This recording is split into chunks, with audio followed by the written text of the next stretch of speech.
عليكم ورحمة الله وبركاته. إن الحمد لله نحمده ونستعينه ونستغفره ونعوذ بالله من شرور أنفسنا ومن سيئات أعمالنا. من يهد الله فلا مضل له ومن يضلل فلا هادي له. ونشهد أن سيدنا وسندنا وحبيبنا وطبيبنا وقلوبنا ومولانا محمدا عبده ورسوله. أما بعد فأعوذ بالله من الشيطان الرجيم. بسم الله الرحمن الرحيم. ادعوني أستجب لكم. وقال رسول الله صلى الله عليه وسلم الدعاء والعبادة.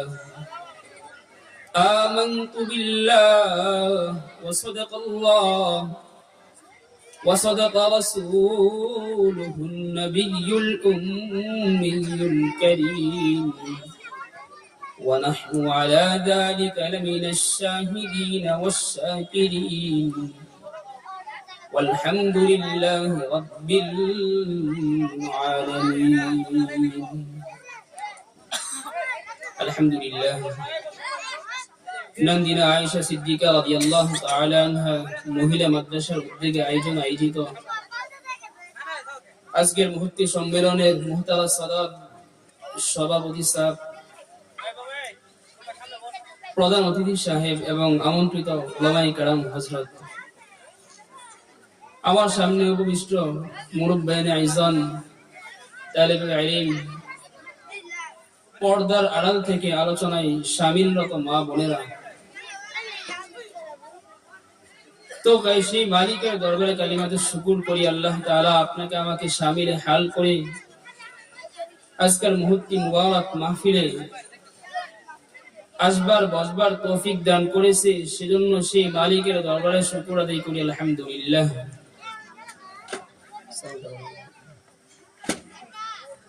এজন্য মুহতারাম হাজিরিন, মাহফিলকে কামিয়াব করতে চাইলে তরফাইন বান্দার ওয়াসিতা, মুনতাজিমিনদের ওয়াসিতা, দুটোটার মাধ্যম দিয়ে কামিয়াবি করা লাগে। সাথে সাথে আল্লাহ তাআলার পক্ষ থেকে সেটা মাকবুলিয়াতের জন্য দোয়া করা হয়। তো ইফতিতাহ যেহেতু হয়ে যাইতেছে, এজন্য শুরুতেই সকল ভাইদের প্রতি দৃষ্টি আকর্ষণ করব, সামনে যারা আছি অগোছালোভাবে আলোচনা শুরু হওয়ার আগে এবং গুছিয়ে নেওয়ার আগে সামনে যে সমস্ত ভাই আমরা আছি সকলের কাছে আমার বিনীত নিবেদন থাকবে, সকলে যেন সামনে এসে বসে যাই এবং সেই দূর দারাজ থেকে যেন ঘোরাফেরা যেন আমরা যেন না করি। তো মুহতারাম হাজিরিন, কালামুল্লাহ থেকে আপনাদের সামনে আয়াতে কারিমা তেলাওয়াত করেছি। আল্লাহ তাআলা আপনাকে আমাকে কিছু বিষয় এমন এমন কাজ করতে বলেছেন। আল্লাহ তাআলা ইবাদতের মধ্যে হুকমান কিছু ফরজিয়াত দান করেছেন, আর সেই ফরজিয়াত হুকুমের মধ্যে আল্লাহর ইবাদত গুলো ফরজিয়াত এমন এমন ভাবে সাবিত হয়েছে, কিছু কিছু ইবাদত গুলো মাওয়াকাতের সাথে সম্পৃক্ত, আর কিছু কিছু ইবাদত আল্লাহ তাআলা মালাতের সাথে সম্পৃক্ত আছে। ইবাদত গুলো হয়তো মালি হবে, হয়তো ইবাদত গুলো বদই হবে, আর এরকম কিসমান যখন ইবাদত প্রত্যেকটা যখন সামনে আসবে, সেগুলোর জন্য আল্লাহ তাআলা সময়গুলো নির্দিষ্ট করে রাখছেন। মাসালান আল্লাহ তাআলা নামাজকে ফরজ করেছে। কেন ফরজ করছে? নামাজের ফরজ করছে, কিন্তু নামাজটা ফরজের পাশাপাশি নামাজের মাওয়াকিত দান করছে, সময় নির্ধারণ করছে। পাঁচ ওয়াক্ত নামাজ পড়ি, যখন বেলা উদিত হয়ে যায় ফরজের নামাজ পড়লে হবে তো নাকি? সূর্য ডুবে গেছে আসর পড়তে গেছি, হবে তো নাকি? কেন হবে না? নামাজের সময়গুলো যেভাবে আছে, আল্লাহ তাআলা যেভাবে আদেশ করছে, ইবাদতগুলোর মাওয়াকিত সময়গুলো আল্লাহ তাআলা যখন যেভাবে করতে বলেছে সেটা সেভাবেই করাই হচ্ছে ইবাদত। হজ্জে বাইতুল্লাহ যদি ঘরে বসে থাকি আদায় হবে তো নাকি? কথা বলি, সবাই তো আসে নাই, আমরা যারা আছি তারাই কথা বলি, কারণ সবার প্রয়োজন নাই। শ্রোতা যদি বান্দা যদি শ্রোতা দুই একজন থাকে, কলবি হালাত যদি তাআল্লুক মা আল্লাহর সাথে খালেস নিয়তে বসতে পারি, হাজার হাজার শ্রোতার চেয়ে একজন শ্রোতা হাজার গুণ বেহতর। এজন্য আমরা যারা আসছি, আল্লাহ তাআলা আপনাকে আমাকে নিয়ে আসতে সফে আল্লাহ কাজ হচ্ছে নিয়ত খালেস করে বসে যাওয়া। আমরা আসছি, হুজুররা তো গান বাদ্যের আওয়াজ দিবে না, এখানে দিবে? হুজুর তো বলবে না, জিনা বিবেচের আলোচনা করবে না, তো হুজুর কি করবে? হুজুররা করবে কোরআন হাদিসের আলোচনা। যদি সেই কোরআন হাদিসের আলোচনা যদি আমরা আমলে বাস্তবায়ন যদি নাও করতে পারি, বসে যা আছি ফায়দা একটা সব সময় দাইমান ভাবে থাকে, সেটা কি? যতক্ষণ বসে থাকবো আমার সেই সময়টা আমার গুনাহ মুক্ত জীবন কাটবে। মুহতারাম হাজিরিন, রব্বে কারীম আল্লাহ তাআলা আপনাকে আমাকে এমন মাওয়াকিত দান করেছেন। আল্লাহ তাআলা প্রত্যেকটি ইবাদতকে হয়তো বদনি বানাইছে, হয়তো মালি বানাইছে। কিছু কিছু ইবাদত আল্লাহ তাআলা সময়ের সাথে সম্পৃক্ত রাখছেন, আর কিছু কিছু ইবাদত গুলো আল্লাহ তাআলা মালের সাথে সম্পৃক্ত রাখছেন। মালের সাথে সম্পৃক্ত রাখছে আল্লাহ তাআলা হজ্জে বাইতুল্লাহ। আপনার উপর নেশা পরিমাণ মাল আছে, হজ্জে বাইতুল্লাহ যান, নেশা পরিমাণ মাল আছে, যাকাত দান। ইবাদতে বদনি কোনটা? ইবাদতে বদনি হচ্ছে আল্লাহ তাআলা 5 ওয়াক্ত নামাজ ফরজ করেছে, এটা হচ্ছে ইবাদতে বদনি। রমজান মাস আসলে সিয়াম সাধনা করা হচ্ছে ইবাদতে বদনি। আল্লাহ তাআলা বান্দা ইবাদতে বদনি মালি, এই দুইটাকে আদায়ের জন্য মাওয়াকিত সময় নির্ধারণ করছে। কিন্তু শুধুমাত্র কেবলমাত্র একটা ইবাদত যেটা আছে সেটা মালের সাথে সম্পর্ক না, সেটা শরীরের সাথে সম্পর্ক না, সেটা বান্দা যখন চাবে আল্লাহ তাআলা তখন নির্ধারণ করে দেয়। সেটা কি? বান্দার যদি কিছু লাগে, সে বেলা উঠতেছে ডুবতেছে, সেটার সাথে কোনো সম্পর্ক না।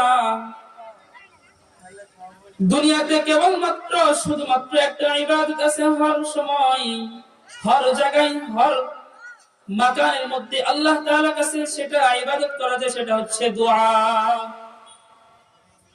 আল্লাহ তাআলা বলেন, বান্দা দোয়া এমন একটা ইবাদত, বান্দা যখন আমি মাওলার কাছে চাই, সেই ইবাদতটা যখন বান্দা চাই, আমি সেই বান্দা চাইতে দেরি আমি মাওলা কবুল করতে দেরি করি না।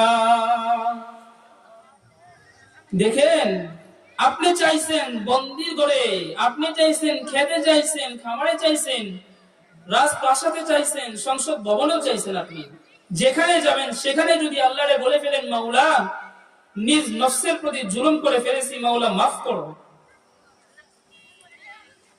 আল্লাহ বলেন, বান্দা তুই আমারে গফফার কইছো, তুই আমারে সাত্তারুল উয়ুব বলে ডাকছো, তোমাকে মাফ করবো না, তুমি কারে মাফ করবো? এজন্য বায়াদুস্ত বুজুর্গ, সময় হোক না হোক, হর কিসিমে যদি আমি মাওলাকে চাই, আল্লাহ তাআলা আপনাকে আমাকে দেওয়ার জন্য প্রস্তুত। তবে শর্ত হচ্ছে চাওয়া লাগবে। তো আমরা চাওয়া তো দূরের কথা, মসজিদে তো যাই না। মনে করি মসজিদে গেলে তো চাওয়া যায়। আরে ভাই, মসজিদে গেলে যদি শুধু চাওয়া যায় তা না, খেত খামারে আছেন, ব্যবসা বাণিজ্য করতেছেন, চাকরি বাকরি করতেছেন, যেখানেই থাকেন, শুধু হাত তুলে যে আল্লাহরে বলা লাগবে আল্লাহ দেন, এটা ফরজ না, এটা শর্ত না, কয়েদ লাগানো হয় না এটা দোয়ার জন্য। দোয়ার জন্য কি বান্দা চাবে আল্লাহ দিবে, এটাই হচ্ছে দোয়া। মুখ দিয়ে যদি বান্দা যদি আল্লাহর কাছে চায় বসে, আল্লাহ বলেন তোরে না দেওয়া পর্যন্ত আমি মাওলার লজ্জাবোধ হইতে থাকি। এই জন্য ভাই দুস্থ বুজুর্গ, আল্লাহ তাআলা আপনাকে আমাকে দোয়া করতে আদেশ করেছেন, কিভাবে বুঝলাম? 24 নম্বর আল্লাহ তাআলা 13 নম্বর পৃষ্ঠায় বলেন উদউনি আস্তাজিব লাকুম। আল্লাহ বলেন বান্দা তুই চা চা আমারে ডাক, আস্তাজিব লাকুম, তুই আমাকে যখন ডাকবি আমি তোর ডাকে সাড়া দিব। তোর যদি মাল লাগে আমার কাছে চা, তোর সম্পদ বাড়াই দিব। তোর যদি বাচ্চা লাগে আমার কাছে চা, তোর ছেলে সন্তান লাগবে তাও চা, মেয়ে লাগবে তাও চা, আমি দিব। আমরা গাফেল তো সেই বাবার কাছে চলে যাই, আমরা গাফেল তো সেই মাজারে চলে যাই, বাবা দেও দেও দেও, একটা সন্তান দেও রে বাবা। বায়াদিস্ত বুজুর্গ খুব জেনে রাখতো, মাইকের আওয়াজ যদ্দূর জানান দিনাবাসী শুনেন, সন্তান দেওয়ার মালিক কোন বাবা না, সন্তান দেওয়ার মালিক কোন খাজানা। সন্তান আল্লাহ চাইলে হয়, আল্লাহ না চাইলে দুনিয়ার বাবা কেন, দুনিয়ার হাজার ওলিরা চেষ্টা করার পরেও কেউ সন্তান দিতে পারে না। সাইয়্যিদুনা যাকারিয়া আলাইহিস সালাতু সালামের ওয়াকিয়া সূরা মারিয়ামের মধ্যে আছে। যাকারিয়া আল্লাহরে বলে আল্লাহ দাও দাও, আমার তো একটা ওয়ারিস লাগবে। আল্লাহ আমি তো চলে যাব, বৃদ্ধ বয়স এসে পড়েছে আমার। যাকারিয়া আল্লাহ তাআলার সাথে খাতির কিভাবে জমা দেখেন, কথার ধরনগুলো আল্লাহ তাআলার সঙ্গে কেমন। আল্লাহকে বলে আল্লাহ দাও, সন্তান দাও, কিন্তু আবার মনে মনে চিন্তা করে আল্লাহর কাছে চাইলে তো আর হবে না, আমার অত কিছু শক্তি রাখা লাগবে। আমি তো বৃদ্ধ হয়ে গেছি, ওয়াস্তালার রাসু শাইবা, আমার চুলটা তো পাইকে পাইকে সাদা হয়ে গেছে। যাকারিয়াকে আমার ওদিকে আমার বউ হচ্ছে বানজা, আমি বৃদ্ধ, বউ বানজা, আল্লাহ কেমনে দিব? যাকারিয়াকে আল্লাহ তাআলা কালামুল্লাহর আয়াত নাযিল করে বলে যাকারিয়া তুই আমার পয়গম্বর, তুই আমার কাছে চাইছিস, তোরা কি আমি না দিয়ে পারি? যাকারিয়া যাও যাও, তোমার সন্তান লাগবে, তুমি বৃদ্ধ, আমার কোনো আপত্তি নাই।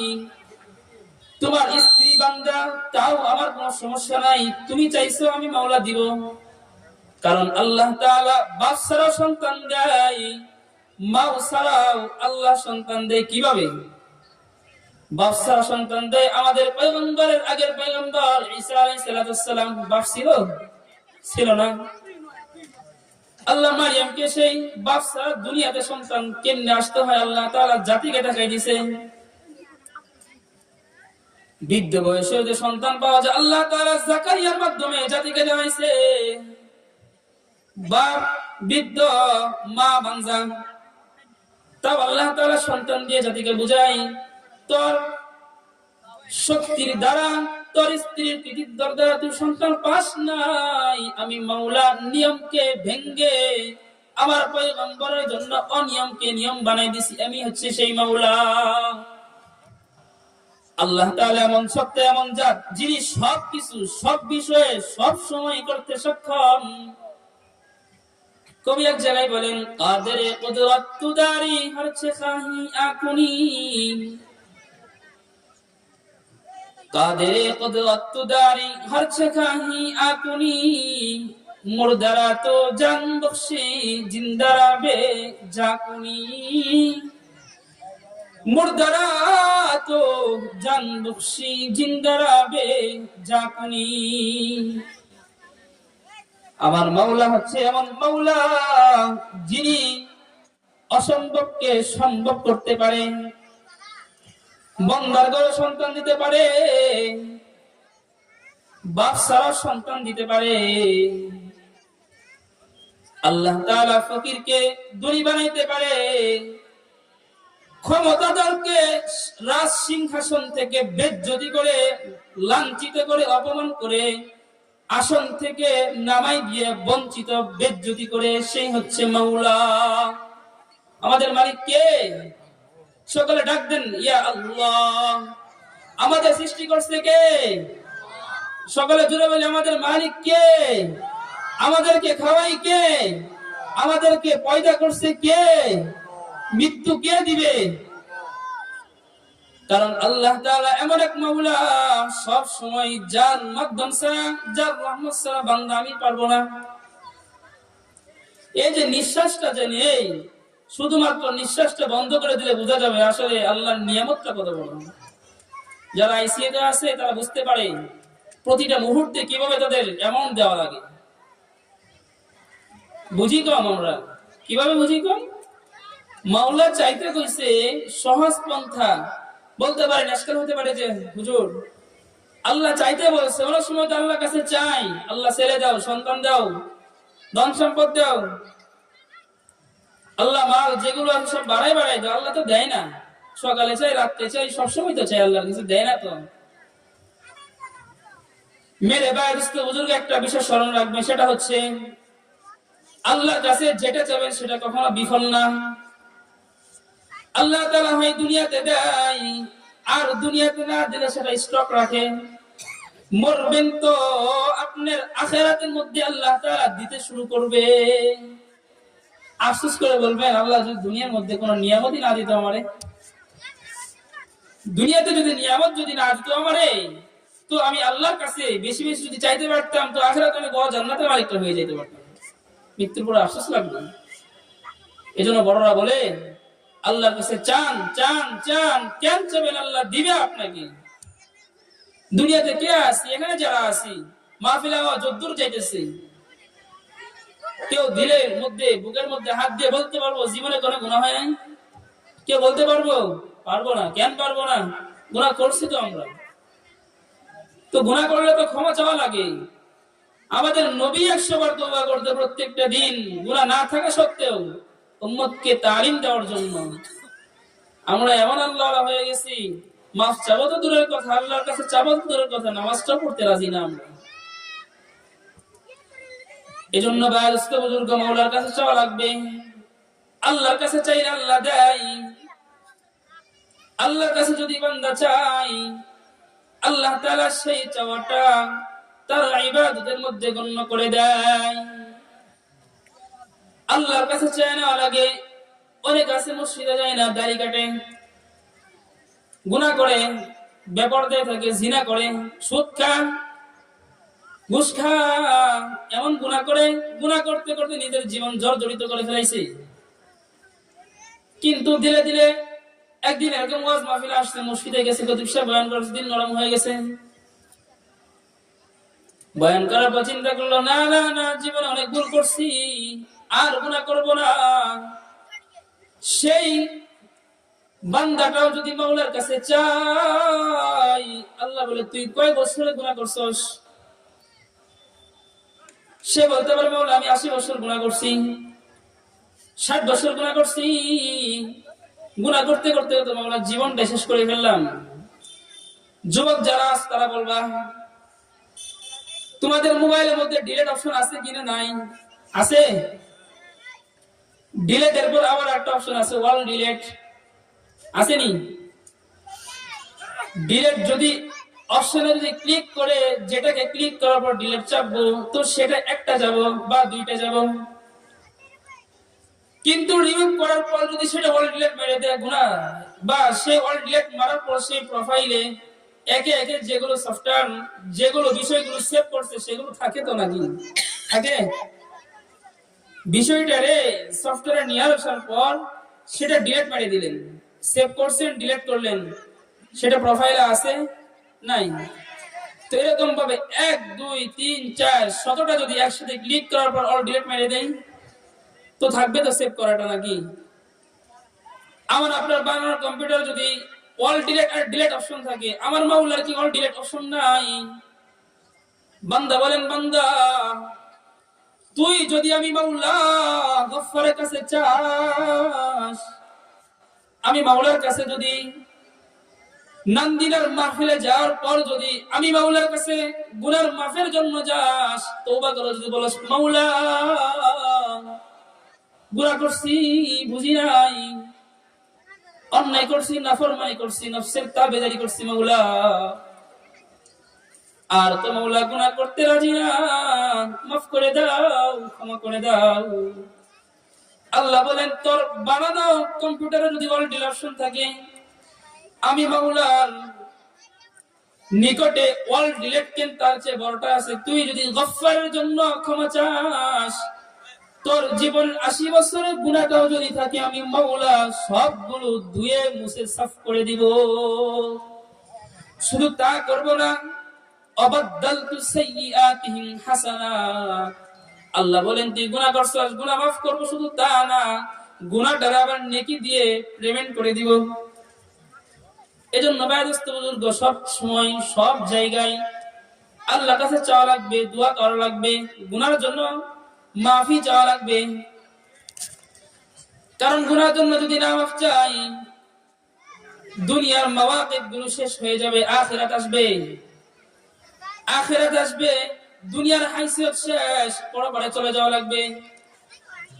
চলে গেলে কিন্তু আফসোস করা লাগবে, কারণ দুনিয়ার সময়টা যদি একবার সুবহানাল্লাহ বলি, তার দাম মৃত্যুর পর বোঝা যাবে। আর যদি মৃত্যুর পর কবরে বসে বসে যদি সারাটা জীবন ভরের সময় যদি সুবহানাল্লাহ সুবহানাল্লাহ সুবহানাল্লাহ জবি একটা নেকি হইতো না। এজন্য দুনিয়ার সময়টা খুব মূল্যবান, খুব কদরদারি করার জন্য আল্লাহ তাআলা বলছেন। কারণ দুয়ার মাধ্যমে আল্লাহ তাআলা অসাধ্যকে সাধন করে দেয়। দুনিয়ার সব সময়ের জন্য আল্লাহ তাআলা প্রত্যেক ইবাদতকে মাওয়াকিদের সঙ্গে আল্লাহ তাআলা নিসবত রাখছে, সম্পর্ক রাখছে। দোয়া এমন একটা জিনিস, নাপাক অবস্থাও আল্লাহর কাছে চাওয়া যায়, পাক অবস্থাও আল্লাহর কাছে চাওয়া যায়। নাপাক অবস্থায় আবার কেমনে চান? আপনি জুনুবি হালাতে আছেন, আল্লাহর কাছে যদি মাফ চান, আল্লাহ তবু কোনো মাফ করবে। মহিলার হায়াজ অবস্থায় আছে, ঋতুস্রাব চলতেছে, সেই অবস্থায় যদি মুসাল্লার মধ্যে যদি বসে বসে যদি আল্লাহর কাছে মাফ চাই, আল্লাহ তাআলা সেই বান্দাকে তখন মাফ করবে। আল্লাহর কাছে যদি বলে, আল্লাহ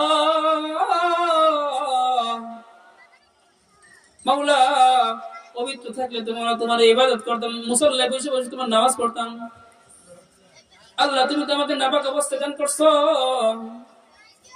নাপাক দান করছো মাওলা, কিন্তু মাওলা আমি কিন্তু তোমারে বলি নাই মাওলা, নাপাক বদনও কিন্তু মাওলা তোমার কাছে হাজিরা দেওয়ার জন্য মাওলা তোমার সামনে উপবিষ্ট হয়ে মাওলা তোমার কাছে হাত তুলছি, মাওলা মাফ করো, ক্ষমা করো। কোন মহিলা যদি হায়াজ অবস্থায়, নেফাস অবস্থায় যদি সেই মুসাল্লার মধ্যে বসে বসে যদি মাওয়াকিতুস সালার মধ্যে নামাজ অবস্থায় তাই যদি নামাজের সময় যদি সে যদি সময় পার করতে পারে, আল্লাহ তাআলা বলেন তার আমল নামায় নেকি লেখা হবে। কারণ সে অবস্থায় তার জন্য নামাজ যেরকম মানসুখ হয়ে গেছে, মানসুখ হয়েছে নামাজ, কিন্তু তার পরিবর্তে যদি সে যদি তওবা পড়ে, ইস্তিগফার পড়ে নামাজ পড়লে কি সব আল্লাহ তাআলা তার আমল নামায় তার চেয়ে বেশি সওয়াব দান করবে। এজন্য মায়ের আওয়াজ দূর যায়, মা বোনরা শুনি, নাপাক অবস্থায় একটা ইবাদত করা যায়, সেটা হচ্ছে দোয়া। আল্লাহর কাছে চাবো, আল্লাহ সব সময় দিব। আল্লাহর নবী বলেন, আদ-দুআ হুয়াল ইবাদা, দোয়া হচ্ছে ইবাদত। দোয়া করবা, আল্লাহ তাআলা তোমার আমলনামায় ইবাদতের সওয়াব দান করবে। অন্য হাদিসে আল্লাহর নবী বলেন, আদ-দুআ মুখুল ইবাদা, দোয়া হচ্ছে সমস্ত ইবাদত, সমস্ত ইবাদতের মগজ হচ্ছে দোয়া। মানুষের বডির মধ্যে যেরকম মাথার মধ্যে মগজ থাকে, মগজ হচ্ছে সবচেয়ে ইম্পর্টেন্ট বিষয়। মগজ যদি কাজ করে মানুষ সুস্থ থাকে, মগজ নষ্ট হলে সে পাগল হয়ে যায়। এজন্য শরীয়তের মধ্যে আল্লাহ তাআলা ইবাদত যেগুলো রাখছে সবগুলো ইবাদতের মধ্যে আল্লাহ তাআলা মগজ হিসেবে রাখছে দোয়াকে। এজন্য ভাই দোস্ত বুজুর্গ, হর কিসিম হর মাকান হর জায়গার মধ্যে আল্লাহর তাআলার কাছে চাওয়া লাগবে। এমন ভাবে চাবো দিলের ভিতরে আল্লাহ তাআলার স্মরণ রাখবো, বিশ্বাস রাখবো আল্লাহ তাআলা চাইলে দেয়, হয় নগদে দেয়, হয় নয়বা কি দেয়। চাওয়ার মাধ্যমে আমরা অসাধ্যকে সাধন করার মাধ্যমে আমরা জীবন গুজার করবো, এটাই হচ্ছে আল্লাহর ওয়াদা।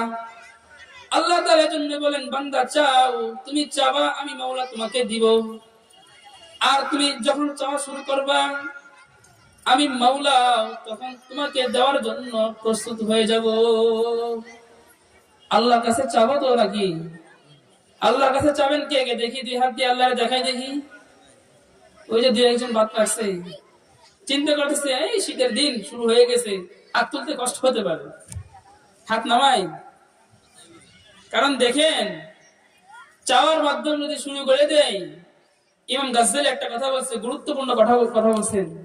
ওনার মালফুজের মধ্যে একটা কথা আসছে, আল্লাহ তাআলা যদি মাখলুক যত আছে জিন ইনসান সমস্ত বান্দা যদি একসঙ্গে চাওয়া শুরু করে আর আল্লাহ তাআলা যদি সেই বান্দাদের আরজি পুরা করে দেয়, তাহলে আল্লাহ তাআলার নিয়ামত এত পরিমাণ সমুদ্রের উদাহরণ দিয়েছে। সমুদ্রের মধ্য থেকে যদি এক ফুটা পরিমাণ যদি পানি বের করা হয়, সেই ফুটা পরিমাণ পানি যদি বান্দা দেখে, ওই ফুটা পরিমাণ যদি পুরো বান্দা দেখার পর প্রত্যক্ষ করে যদি বুঝে যে সমুদ্রের মধ্যে এক ফুটা পানি হচ্ছে সেই পানিটা, আর সমুদ্র ফুটা পুরা যেটা আছে গোটা সমুদ্রটা হচ্ছে আল্লাহ তাআলার বান্দার মধ্যে নিয়ামত বন্টন করার পর, বান্দার আরজি কবুল করার পর সমস্ত মাকান যেগুলো আছে, সমস্ত জায়গা যেগুলো আছে সব পিছনে ফেলাই দিবেন। আল্লাহ তাআলা বান্দা আল্লাহ তাআলার কাছে চাইলো, চাওয়ার মাধ্যমে সব দিছে বান্দার কাছে দেওয়ার পর আল্লাহ তাআলার কাছে এক চুল পরিমাণ কমবে না। কেন কমবে?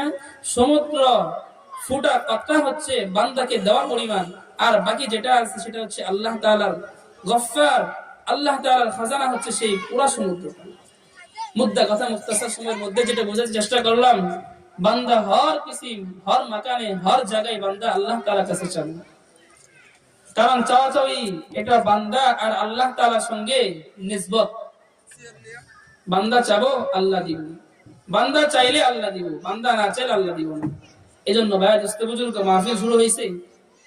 শুরুতে আপনাদের কাছে সফে আওয়াল যে কথাটা থেকে শুরু করছিলাম, নিয়ত খালেস করে বলবো, এমন করে নিয়ত খালেস করে বসে যাব, মাহফিল শেষ হওয়ার পর্যন্ত। আমাদের প্রধান মেহমান যিনি আসছেন, নয়নপুরি সাহেব দামাত বরকাতুহুম, ঢাকা থেকে আসবেন উনি, গাজীপুর থেকে। ওনার দোয়ার মাধ্যমে যেন আমরা আজ এই মাহফিলকে সমাপ্ত করতে পারি, আমি আপনাদের এই এলাকার মসজিদের খতিব সাহেব হিসেবে আপনাদের কাছে আরজি জানাই, যেন সকলে শেষ পর্যন্ত দোয়া পর্যন্ত থাকবেন। কে কে দেখি, আল্লাহ তাআলাকে দেখাই দেখি। ওয়াদা কিন্তু পাক্কা ওয়াদা, কিন্তু এটা জরিপ নিব কিন্তু কাল জুমার সময়। কারণ এলাকার শুনছি আমার মহল্লার মসজিদে এলাকার সমাজবাসী যে কয়জন আছে, ঘর যে কয়জন আছে, সবাই যদি একজন করে যদি আসে পুরো প্যান্ডেল হয়ে যাবে। যারা বাকি আছে ফোন দিয়ে নিয়ে আসি, সবাই আসো, আমাদের নয়নপুরি সাহেব ঢাকা থেকে আসতেছে, পারবো না ইনশাআল্লাহ। আল্লাহ তাআলা আপনাকে আমাকে যে কথাগুলো কোরআন এবং হাদিসের পক্ষ থেকে বলা হলো, আল্লাহ তাআলা আপনাকে আমাকে আমল করার তৌফিক দান করুন। সকলে বলি আমিন।